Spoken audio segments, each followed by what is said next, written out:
Summer 1943, Camp Crossville, Tennessee. The brown liquid fizzing in the bottle mesmerized the German soldier who had never seen anything like it. After 2 years fighting in North Africa, subsisting on hard biscuits and ersatz coffee, this sweet carbonated drink called Coca-Cola represented impossibility made real. It cost 5 cents from the camp canteen, the same price, guards informed him, that American children paid with their allowances. Across American prison camps that summer, 371,683 German prisoners of war would confront a reality that contradicted everything Nazi propaganda had taught them about American weakness. They discovered a nation where ice cream was routine dessert, where soft drinks were everyday beverages, where candy bars were so common that guards gave them away. These simple foods, treats that most German children had never tasted, would systematically demolish Nazi ideology more effectively than any propaganda program. The mathematics of abundance were being written in sugar and carbonation, in chocolate and ice cream, revealing an American industrial capacity that rendered German deprivation not noble sacrifice, but needless suffering. What began as amazement at American confections would evolve into complete psychological transformation. The Afrika Korps surrender in Tunisia during May 1943 brought approximately 250,000 German and Italian soldiers into Allied captivity. These veteran desert fighters, who had pushed the British back to Egypt under Rommel's leadership, expected harsh treatment as prisoners. Nazi propaganda had prepared them for American brutality and starvation. Instead, within hours of surrender, they encountered American K rations. These field rations, which American soldiers routinely complained about, contained treasures, crackers, processed cheese, candy, fruit bars, instant coffee, sugar tablets, and cigarettes. German soldiers who had survived on minimal rations for months treated these emergency meals as feasts. According to military records at the processing camps in North Africa, the U.S. Army served pancakes with syrup, fresh eggs, and milk, foods that had vanished from German military rations years earlier. The systematic feeding of enemies with superior food began immediately, though its psychological impact would only be understood later. A German officer later testified to the International Red Cross. "We expected to be starved as prisoners. Instead, the Americans fed us better than our own army had." This confusion about American resources began our education. The Liberty ships, carrying POWs across the Atlantic in summer 1943, provided intensive education in American abundance. These vessels, mass-produced at unprecedented rates, one completed every 42 hours at peak production, transported up to 30,000 prisoners monthly to the United States. Naval records show that prisoner rations aboard these ships matched or exceeded standard crew provisions, approximately 3,500 calories daily, including fresh bread, meat, vegetables, and coffee with sugar and milk. The ships' refrigeration systems, standard equipment on American vessels, maintained fresh food throughout the 2-week crossing. Most remarkably, documented accounts confirm that ice cream was served on multiple occasions during Atlantic crossings. The USS General M.B. Stewart's log from July 1943 records serving ice cream to prisoners on July 4th, using the ship's ice cream maker that produced 10 gallons per batch. For men who hadn't seen ice cream since before the war, this frozen dessert in the middle of the ocean defied understanding. When ships docked at ports like Norfolk and Newport News, German POWs encountered in America that Nazi propaganda had declared impossible. The Norfolk Naval Base, covering 4,300 acres with extensive waterfront facilities, handled more cargo daily than major German ports managed weekly. At the port exchanges, shops for dock workers, prisoners glimpsed shelves stocked with candy bars from major manufacturers like Hershey, Mars, and Nestle. Military procurement records from 1943 show these exchanges stocked dozens of candy varieties, selling them at standard prices. 5 cents for most candy bars, the same price charged across America. The journey inland by train provided further education. Unlike the cattle cars used for transport in Europe, German POWs traveled in passenger coaches. The dining cars served full meals. Documented menus from July 1943 show fried chicken, vegetables, pie, and coffee. Prisoners discovered this wasn't special treatment, but standard American rail service. The prison camp system constructed across America housed POWs in conditions that exceeded Geneva Convention requirements. Camp Crossville, Tennessee, typical of the larger facilities, included electric lights, hot water, flush toilets, and heated barracks. But the camp exchanges, the PX stores, delivered the deepest impact. According to Army quartermaster records, camp exchanges stocked multiple soft drink brands including Coca-Cola, Pepsi, Dr. Pepper, and RC Cola, various candy bars and confections, ice cream where refrigeration permitted, cigarettes and tobacco, fresh fruit and snacks, and even beer with 3.2% alcohol content. Prisoners earned 80 cents daily for labor, later raised to $1. With candy bars at 5 cents and Coca-Cola at the same price, a day's wage could purchase 16 items abundant beyond German imagination, where such products, if available at all, required special connections. Coca-Cola became the symbol of American industrial democracy. The Coca-Cola Company's wartime production reached remarkable levels. Company records show 5 billion bottles produced in 1943 alone. The military contract guaranteed 5-cent Coca-Cola to American servicemen worldwide, a commitment requiring unprecedented logistics. German prisoners discovered that this soft drink, unknown to most before capture, was ubiquitous in America. Every camp received regular deliveries. Work details observed vending machines and coolers everywhere. Gas stations, factories, schools. Americans of all ages and classes drank it casually, discarding half-empty bottles without thought. The standardization astounded technically minded prisoners. Coca-Cola tasted identical whether consumed in Maine or Texas, a feat of quality control exceeding anything German industry achieved. The syrup concentrate, manufactured in Atlanta and distributed nationwide to bottling plants, represented industrial coordination that challenged Nazi assumptions about American chaos. Historical records from the Coca-Cola Company archives confirmed that many prison camps received weekly deliveries of 200 to 300 cases, each containing 24 bottles. Camp Hearn, Texas alone consumed approximately 7,000 bottles weekly during summer 1943. Ice cream in American prison camps seemed impossible to Germans who hadn't seen it since before the war. Yet, Army records confirmed that ice cream was regularly served in camps with adequate refrigeration during summer months. The military considered ice cream essential for morale, so important that specialized ice cream ships were built for the Pacific Fleet. At Camp Shelby, Mississippi, the July 4, 1943 celebration included ice cream made on-site. Prisoners watched as hand-cranked freezers produced gallons using ice, salt, cream, sugar, and flavorings. The casual use of scarce resources, ice in July, cream, sugar, for entertainment food demonstrated priorities Germans couldn't fathom. By 1944, many camps had electric ice cream makers. The variety available, chocolate, vanilla, strawberry, butter pecan, exceeded what German ice cream parlors offered before the war. Prisoners could purchase ice cream bars for 10 cents, ice cream sandwiches for the same price, or cups of various flavors. Army procurement records showed that larger camps ordered 50 to 100 gallons of ice cream weekly during summer months. Sugar consumption in American prison camps delivered particularly powerful impact. In Germany, sugar was strictly rationed. Civilians received 280 grams monthly when available. In American camps, sugar sat in bowls on mess hall tables for unlimited use. Quartermaster records from 1943 to 1945 show camps receiving 100-pound bags of refined sugar weekly. Camp bakeries used sugar liberally. Cakes, cookies, and pies appeared regularly on menus.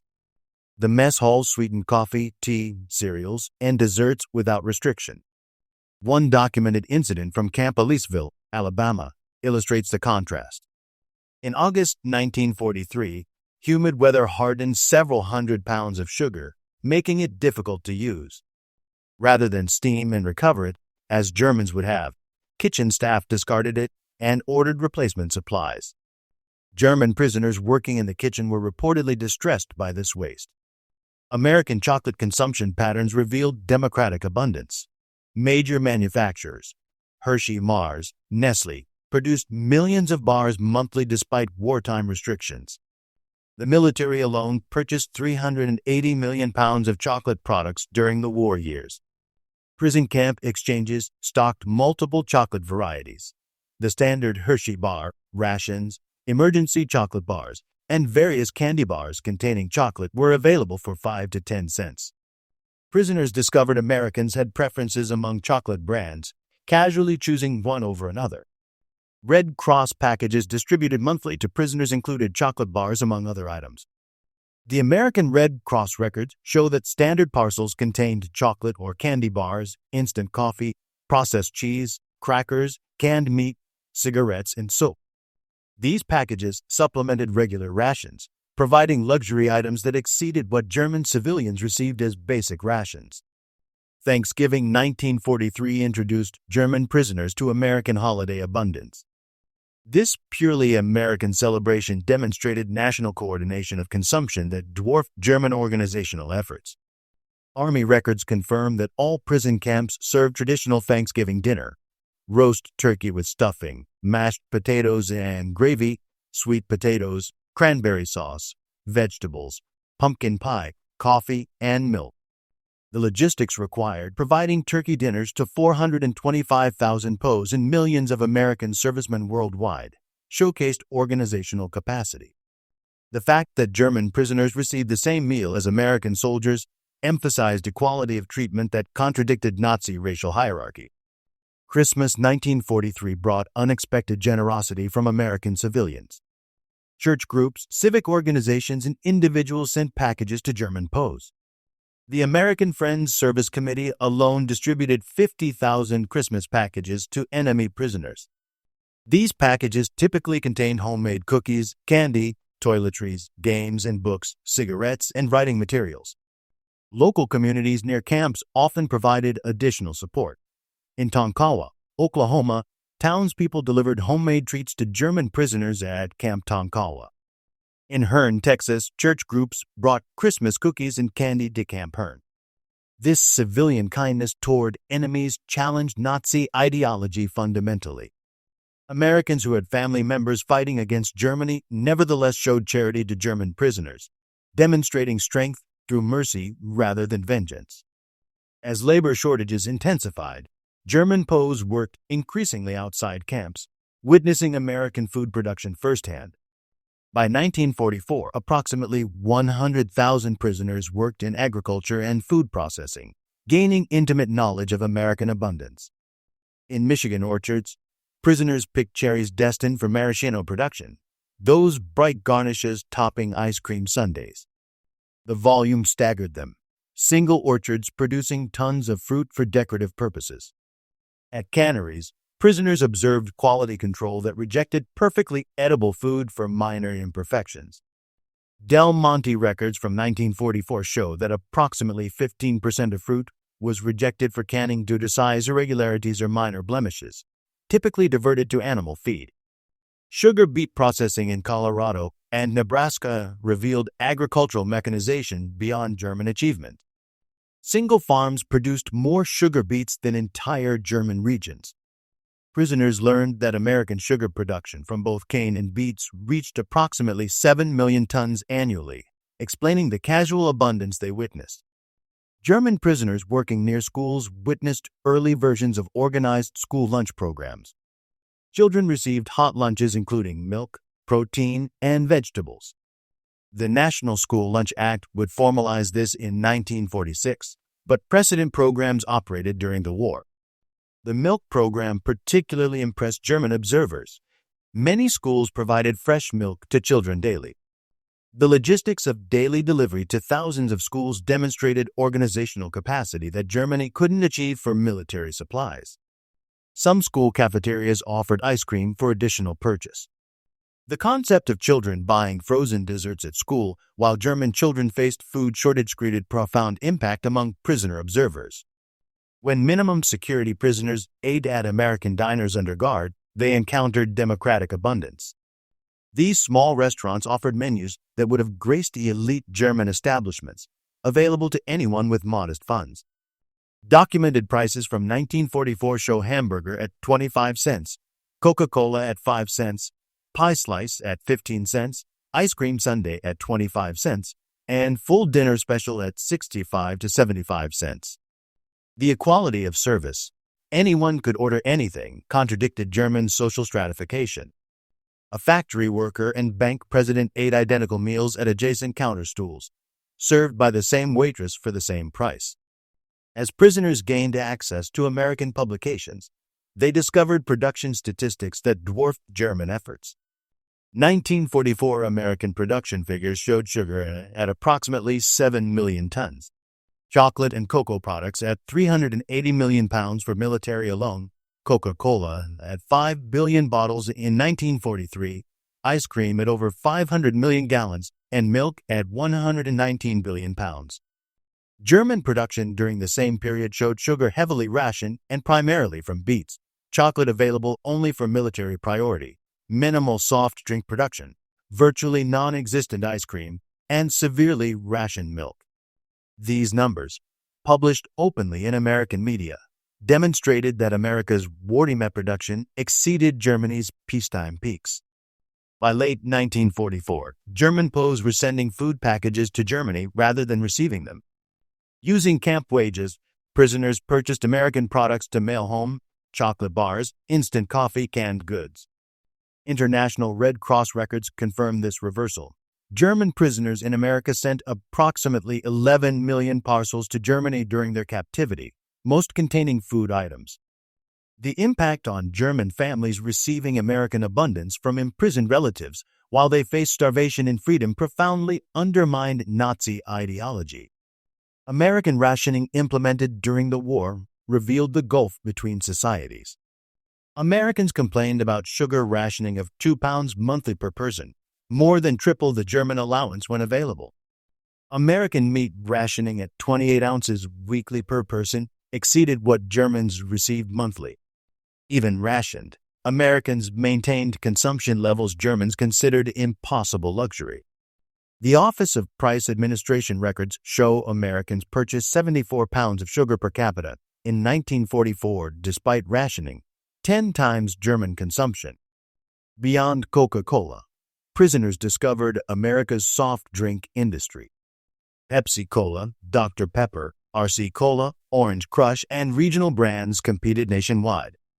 The variety itself, multiple companies producing similar products, demonstrated market abundance impossible under German-controlled economy. Bottling plants operated in every major city. The technology, carbonation, bottling, capping, labeling was standardized and efficient. Single plants produced millions of bottles annually. The distribution network reached every small town, gas station, and grocery store. American soft drink production reached billions of bottles annually by war's end, dozens of bottles per American citizen yearly. The single industry's output exceeded entire sectors of German consumer production. Spring 1945 brought the final blow. As American forces advanced through Germany, German POWs in America watched newsreels of GIs distributing chocolate and gum to German children. These children's joy of receiving American candy, their own government couldn't provide, completed the ideological demolition. The contrast was stark. American soldiers advancing through enemy territory carried enough candy to give away, while the German state that promised triumph delivered starvation. Films of concentration camp liberations showed American troops sharing rations with skeletal survivors, demonstrating humanity toward victims of the regime German soldiers had served. Between 1945 and 1946, German POWs returned to a destroyed homeland. Many prisoners had gained significant weight in American captivity, while their families lost weight to starvation in German freedom. They brought knowledge of abundance to a land of absolute scarcity. Medical examinations showed German POWs generally returned healthier than when captured. They returned to families weakened by deprivation. This physical evidence of American plenty versus German deprivation was undeniable. Many prisoners brought final Red Cross packages home: chocolate, coffee, and canned goods that became family treasures. Children who had forgotten chocolate's taste received Hershey bars from fathers who had eaten ice cream regularly in prison camps. Former POWs became unexpected advocates for the Marshall Plan. They had witnessed American abundance that wasn't zero-sum, prosperity through production rather than conquest. Their testimony that Americans could afford to rebuild enemies influenced German acceptance of American aid. These men understood that American power came from productive capacity, not extraction. They had seen a society wealthy enough to waste food while fighting a global war. This mental model, creation rather than conquest, shaped West Germany's economic approach. The German economic miracle of the 1950s was partially built on knowledge gained in American prison camps. Former POWs who had witnessed American production methods, distribution systems, and consumer abundance applied these lessons to German reconstruction. They had learned that mass production could make luxuries affordable, standardization enabled quality and efficiency, consumer abundance created political stability, and industrial democracy could outproduce authoritarian control. These lessons, learned through Coca-Cola and ice cream, shaped a generation of German business and political leaders. The transformation of German POWs through American food abundance is documented in military quartermaster records, International Red Cross reports, corporate production records, particularly Coca-Cola archives, POW correspondence that was censored but preserved, post-war interviews and memoirs, and academic studies, particularly Arnold Kramer's extensive research. Arnold Kramer, the leading historian of German POWs in America, concluded that food abundance was central to ideological transformation. His research confirmed that casual American plenty accomplished what formal re-education programs couldn't: complete demolition of Nazi superiority myths. The statistical summary tells an irrefutable story. Average POW consumption from 1943 to 1946 included daily calories of 3,300 to 3,600, sugar at 4 pounds monthly available, meat at 32 ounces weekly, milk at 1 quart daily available, ice cream served regularly during summer, and soft drinks unlimited at 5 cents each. German civilian rations during the same period showed daily calories of 1,200 to 1,500, sugar at 280 grams monthly when available, meat at 10.5 ounces weekly often unavailable, severely rationed milk, non-existent ice cream, and no available soft drinks. These disparities weren't propaganda, but documented reality. Enemy prisoners ate better than German civilians, proving American abundance extended even to defeated foes. The POW experience with American food culture influenced post-war Germany profoundly. Coca-Cola returned to West Germany in 1949, becoming a symbol of American alliance. Ice cream parlors modeling American soda fountains appeared in German cities. Candy bars and chewing gum became symbols of recovery. Former prisoners of war often became importers of American food products, understanding their appeal from personal experience. They knew these products represented more than taste. They symbolized abundance, democracy, and modernity. The introduction of supermarkets to Germany in the 1950s was championed by former POWs who had witnessed American grocery stores. They understood that democratic abundance required new distribution methods, not just production increases. In various post-war interviews and memoirs, German POWs consistently identified food abundance as transformative. A former Afrika Korps officer stated in a 1975 interview, "We expected to defeat a weak, divided America. Instead, we found a nation that could give ice cream to enemies. That's when we knew we had lost more than a war. We had lost our entire worldview." Another veteran, interviewed for a documentary in 1985, recalled, "My first Coca-Cola was like drinking the future. It was sweet, fizzing, completely unnecessary, and available to anyone for a nickel. That drink contained everything Nazi Germany wasn't: abundant, democratic, joyful." These testimonies, collected across decades, confirmed that American food abundance achieved what military defeat alone couldn't: complete ideological transformation. The men who arrived as Nazi warriors left as witnesses to democratic prosperity. Historians recognize the German POW experience in America as remarkably successful re-education through abundance rather than propaganda. The program succeeded because it relied on observation rather than instruction. POWs saw American society functioning at peak productivity while treating enemies with dignity. The food aspect was crucial because it was universal. Everyone understands hunger and satisfaction. It was undeniable. Weight gain and health improvement were visible. It was continuous, 3 meals daily plus canteen purchases. It was comparative. Prisoners knew German deprivation intimately. Every meal became a lesson in American industrial capacity. Every Coca-Cola demonstrated standardization and distribution. Every ice cream sundae showed that abundance could be democratic. Children of prisoners of war grew up hearing about American abundance in prison camps. These stories, initially seeming fantastic, were validated as West Germany recovered and American products became available. The mythology of American plenty, born in prison camps, shaped generations of German-American relations. Many POW children later studied or worked in America, drawn by their father's stories of impossible abundance. They found the reality matched the tales. Supermarkets stocked with variety, soda fountains serving sundaes, candy aisles offering dozens of choices. This multi-generational impact extended beyond individuals. West German business culture absorbed lessons about consumer abundance, quality standardization, and democratic markets. The economic miracle wasn't just about production, but about creating abundance for ordinary citizens. Today, McDonald's operates over 1,400 restaurants in Germany. Coca-Cola is ubiquitous. Ice cream is ordinary. The transformation from scarcity to abundance initiated in American prison camps is complete. Yet the historical lesson remains powerful. Ideological transformation through abundance rather than deprivation, kindness rather than cruelty, demonstration rather than propaganda.